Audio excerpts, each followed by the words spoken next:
हाँ जी मेरे प्यारे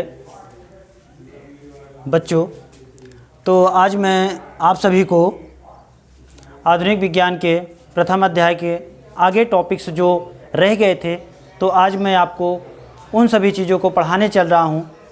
तो मैं आशा करता हूँ कि कल का जो वीडियो मैंने अपलोड किया था या बनाया था, आपने उसको अच्छी तरह से देखा होगा और पढ़ा होगा।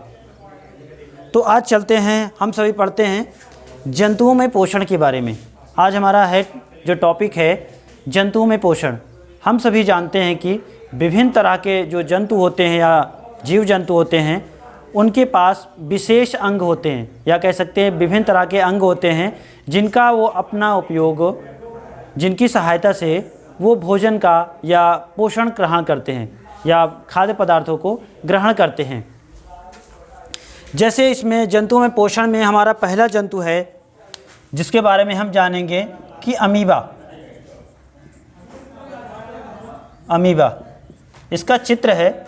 इसकी कोई परमानेंट या कह सकते हैं प्रॉपर कोई आकृति निश्चित नहीं होती है। ये जहाँ पर धीमी जलधाराएं या कह सकते हैं तालाबों में, ज़्यादातर तालाबों में वहाँ पर पाए जाते हैं। इनके जो ये कूटपाद होते हैं या पादाप जिन्हें कहा जाता है, जब इनके पास भोजन या कोई शिकार आता है, जैसे यही भोजन है या इनके पास शिकार आता है, तो ये क्या करते हैं, अपने शरीर को परिवर्तित कर के उस भोजन को या कह सकते हैं अपने शिकार को चारों तरफ से घेर लेते हैं। घेरने के बाद उसका सेवन करते हैं या भक्षण कर लेते हैं या खा लेते हैं। तो इस प्रकार से ये अमीबा का भोजन करने का प्रोसीजर हुआ या पोषण करने का तरीका हुआ। ये पादाप कहलाता है हमारा, कूटपाद या पादाप।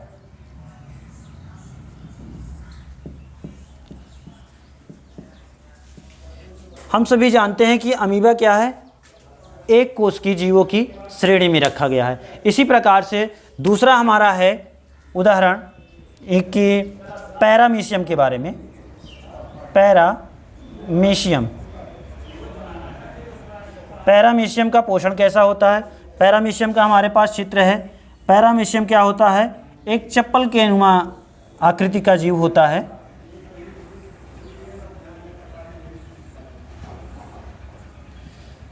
इसमें भी कई सारे ऐसे बने रहते हैं। इसमें जो इसको हम जानते हैं कि पैरामीशियम भी हमारा एक कोश की जीव है। इसमें जो भोजन करने का तरीका है, ये भी अपने भोजन या शिकार को चारों तरफ से घेर लेता है, या कह सकते हैं उसको डायरेक्ट अपने मुख में घेरने के बाद इसके कूटपाद नहीं होते हैं। सीलिया, जिसका इसका नाम है, जहाँ से ये भोजन ग्रहण करता है, इसे सीलिया कहते हैं। सीलिया की सहायता से ये अपना भोजन या पोषण कर लेता है। ठीक है, ज़्यादा बड़ा बड़े नहीं हैं, छोटे छोटे ही हैं। हाइड्रा इसके बाद आता है, तीसरा हाइड्रा। पहले तो हाइड्रा को भी एक कोश की जीवों की श्रेणी में रखा गया था, लेकिन बाद में इसका अध्ययन करने के बाद इसको बहुकोश की जीवों की श्रेणी में रखा गया। तो हाइड्रा का जो चित्र है, ये इसकी देह है अर्थात शरीर है, खोखला पाइप के नुमा, और इसकी स्पर्शक ये हैं कोशिकाएं। इन स्पर्शक कोशिकाओं के द्वारा ये क्या करता है, भोजन को पकड़ता है। भोजन को पकड़ने के बाद ये अपने देह गुहा, ये जो कि टॉप पर है, देह गुहा पर भोजन को ले जाता है, और ले जाने के बाद इसको अंदर, अपने देह गुहा के अंदर ले जाने के बाद इसको पचा डालता है या इसका भोजन या भक्षण कर लेता है। ये हमारा हाइड्रा के पोषण करने का तरीका या भोजन करने का तरीका हुआ। इसके बाद है हमारा घरेलू मक्खी। चौथा नंबर पर है जी हमारी घरेलू मक्खियों के बारे में। घरेलू मक्खी, घरेलू मक्खी आप सभी ने देखी ही। घरेलू मतलब घर की जो रहने वाली मक्खियाँ हैं। इनकी बड़ी बड़ी आँखें होती हैं और पंखे भी, और यहाँ पे स्पंज नुमा टाइप में से चौकोर रहता है और ये अपने पैरों की सहायता से बार बार ये प्रोबोसिस होता है,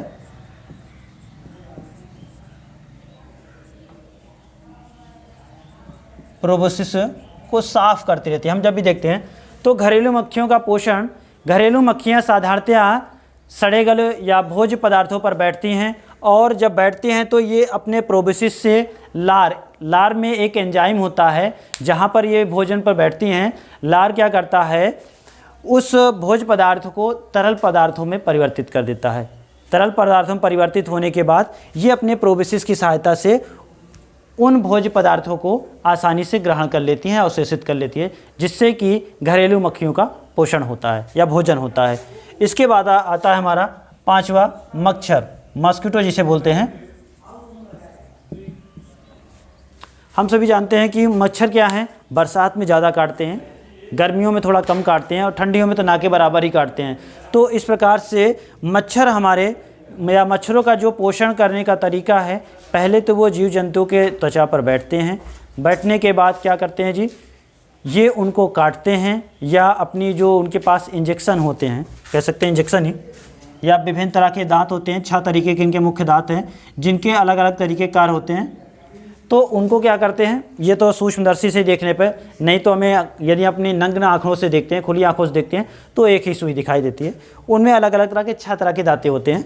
तो उनमें क्या करता है, ये पहले त्वचा में बैठने के बाद एक ऐसा अपना इंजेक्शन का यूज करता है या सुई का यूज करता है जिससे उस त्वचा में छेद किया जा सके।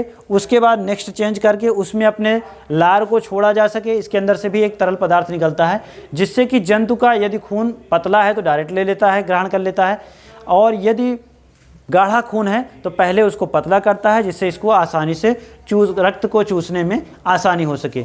इस प्रकार से मच्छर अपना पोषण करते हैं।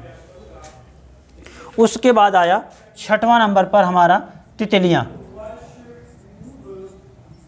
तितलियाँ कैसा पोषण करती हैं, तितलियाँ आपने सभी देखी है।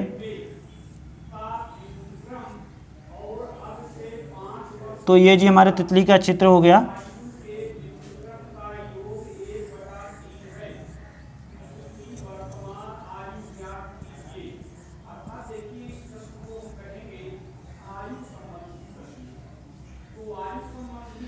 तितलियाँ भी क्या होती हैं जी, तितलियाँ भी फूलों के रस या मकरंद के द्वारा अपना भोजन बनाती हैं। ये क्या करती हैं, फूलों ये रसदार या चमकीले या मीठे फूलों पर, चमकीले फूलों पर या जो आकर्षक फूल होते हैं जिसमें रस ज़्यादा भरा होता है उन पर ये बैठती हैं और प्रोबोसिस की सहायता से उनके मकरंद या रस को ग्रहण करती हैं और अपना भोजन ग्रहण करती हैं, सब भोजन करती हैं।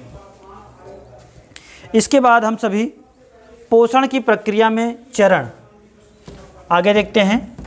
हमारा हेडिंग है पोषण की प्रक्रिया में चरण। पॉज कर दिए सर। तो आइए हम लोग नेक्स्ट हेडिंग में चलते हैं। तो हमारी जो अब नेक्स्ट हेडिंग है पोषण की प्रक्रिया में चरण, कि कोई भी खाद्य पदार्थ को हमारे शरीर में लगने पर या शरीर में ऊर्जा प्राप्त करने में क्या क्या चरण आते हैं, कौन कौन से स्टेप से गुजरना पड़ता है। तो मुख्यतः वो 5 चरण हैं। यदि हम कोई भोज्य पदार्थ को ग्रहण करते हैं, कोई जीव जंतु ग्रहण करता है, तो इन 5 माध्यमों या स्टेपों की सहायता से उस भोजन का पूरी तरह पाचन होता है और उसको ऊर्जा प्राप्त होती है, और जो अपशिष्ट या हानिकारक पदार्थ होते हैं उसको शरीर से त्याग दिया जाता है, बाहर निकाल दिया जाता है। तो जैसा पहला है हमारा जी अंतर्ग्रहण, दूसरा है प्रक्रिया पोषण की पाचन, और तीसरा है अवशोषण, और चौथा है स्वांगीकरण, उत्सर्जन। 5वां प्रक्रिया क्या है जी, उत्सर्जन। तो हम लोग सभी यहाँ पे जो 5 हेडिंग्स हमारी बन रही हैं कि या 5 स्टेप्स बन रहे हैं, इनको एक एक करके समझते हैं। पहला क्या है, अंतर्ग्रहण। अंतर्ग्रहण क्या कहलाते हैं, अंतर्ग्रहण वह प्रक्रिया है, इसको समझते पहले। अंतर्ग्रहण, इसको यदि विच्छेद या संधि की हो, विच्छेद करके अलग अलग से अंतर मीन्स अंदर, ग्रहण मीन्स ग्रहण करना, किसको, भोजन को, ठीक है। ये चीज़ें अंतर्ग्रहण क्या है, वह प्रक्रिया जिसमें कोई भी जीव जंतु भोजन को पकड़कर ग्रहण करने का, ग्रहण करता है, वह प्रक्रिया हमारी अंतर्ग्रहण कहलाती है। बात को समझ में आई? ऐसी प्रक्रिया हम सभी जानते हैं कि विभिन्न तरह के जो जीव जंतु हैं उनके खाने पीने का तरीका भी अलग है, मतलब उनके भोजन करने का जो तरीका है वो अलग अलग तरह का होता है या भिन्न भिन्न प्रकार के होता है। हम कह सकते हैं, यहाँ पर एक समझ सकते हैं कि अंतर्ग्रहण क्या होता है, किसी भी जंतु द्वारा भोजन को पकड़कर ग्रहण करने की प्रक्रिया ही अंतर्ग्रहण कहलाती है। मतलब भोज पदार्थों को पकड़कर मुख में या ग्रहण करने की प्रक्रिया ही हमारी अंतर्ग्रहण कहलाती है। जैसे कि अमीबा के बारे में ही सीखा था, मैं अभी पढ़ा पिछले थोड़ी समय पहले ही आज ही। तो अमीबा में क्या था, वो कूड़पाद की सहायता से अपने भोजन या शिकार को ग्रहण करती है और उसका पोषण करती है। और मक्खी जो थी, मक्खी क्या करती है, मक्खी अपने प्रोबिसिस की सहायता से अपना पोषण करती है या भोजन को अपने अंदर लेती है। तो उसी प्रकार से अब अगला प्रक्रिया होता है, अब तो भोजन पहले चरण में हमारा अंतर्ग्रहण में भोजन तो हमारे अंदर चला गया, अभी पचा नहीं है, अभी उसका प्रक्रियाएं काफ़ी बाकी हैं। अगला नेक्स्ट चरण आता है पाचन। पाचन क्या है? पाचन वह प्रक्रिया है जिसमें भोज्य पदार्थ के जटिल अणुओं को, पाचन वह प्रक्रिया है जिसमें भोज्य पदार्थों के जटिल अणुओं को लार की सहायता से, लार में उपस्थित जो एंजाइम हैं उनकी सहायता से उसे सरल अणुओं में तोड़ा जाता है। अर्थात समझ सकते हैं, वह प्रक्रिया जिसमें भोजन के जटिल अणुओं को उसके सरल अणुओं में तोड़ा जाता है वो क्या कहलाता है? पाचन कहलाता है। यह प्रक्रिया जो है विशेष तरह के एंजाइमों के द्वारा होती है जो कि शरीर में हमारे स्वतः ही स्राव होता है। अगला है हमारा अवशोषण। अवशोषण क्या होता है? जो हमारा ये भोजन करने के बाद पाचन हुआ, पाचन के बाद ये जो हमारे पास पदार्थ जो सरल अणुओं में परिवर्तित हुए हैं उनको शरीर द्वारा विभिन्न कोशिकाओं द्वारा, शरीर की विभिन्न कोशिकाओं द्वारा ग्रहण करने या अवशोषित करने की प्रक्रिया ही हमारी अवशोषण कहलाती है। एक बार फिर से देखते हैं, पाचन द्वारा प्राप्त सरल अणुओं में जो विभाजित हमारे पास भोज्य पदार्थ आया है उसको शरीर की विभिन्न कोशिकाओं द्वारा अवशोषित करने की प्रक्रिया ही अवशोषण कहलाती है। कुछ बात समझ में आई? अवशोषण। अब नेक्स्ट स्टेप क्या हुआ? स्वांगीकरण। स्वांगीकरण क्या होता है? अब देखते हैं स्वांगीकरण में। तो स्वांगीकरण क्या है? वह प्रक्रिया, स्वांगीकरण में देखते हैं, वह प्रक्रिया जिसमें अवशोषित किए गए, अभी जो भी कुछ खाया था अभी शरीर द्वारा अवशोषित हो गया है, तो वह प्रक्रिया जिसमें अवशोषित किए गए पदार्थों का उपयोग प्रोटोप्लाज्मा, अवशोषित किए गए पदार्थों का उपयोग प्रोटोप्लाज्मा और किसका जी? प्रोटोप्लाज्मा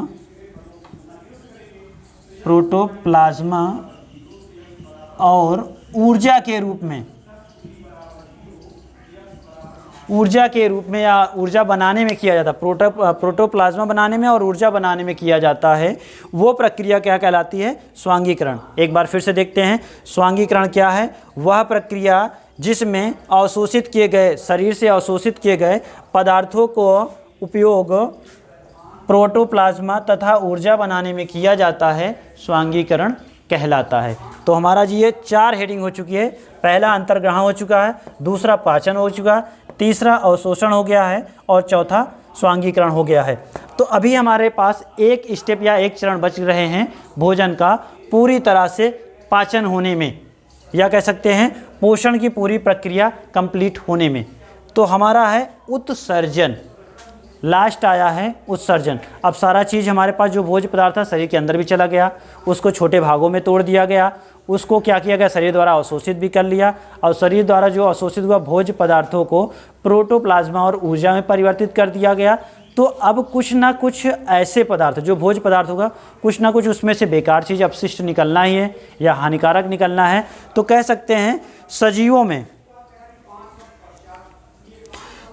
में या जीवों में से अपशिष्ट या हानिकारक कह सकते हैं, अपशिष्ट मीन्स हानिकारक, सजीवों में या जीवित प्राणियों में अपशिष्ट पदार्थों के निकालने की प्रक्रिया को ही हम सभी उत्सर्जन कहते हैं। किसे क्या कहते हैं? उत्सर्जन कहते हैं।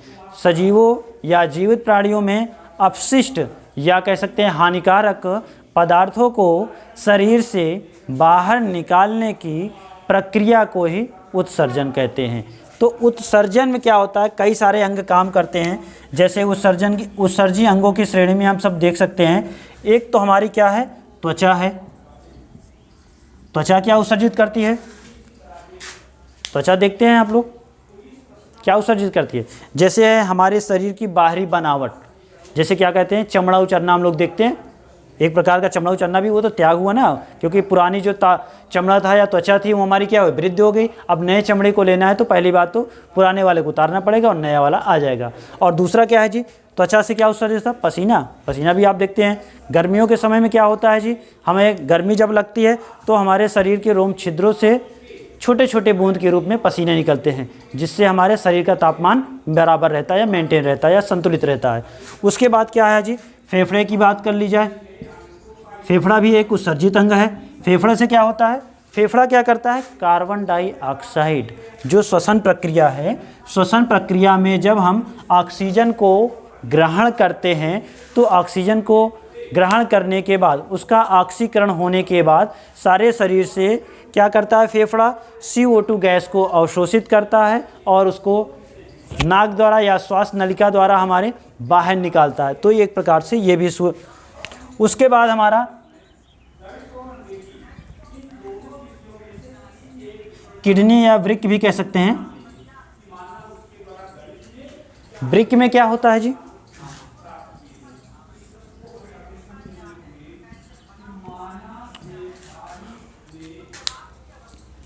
तो वृक्क में जी हमारा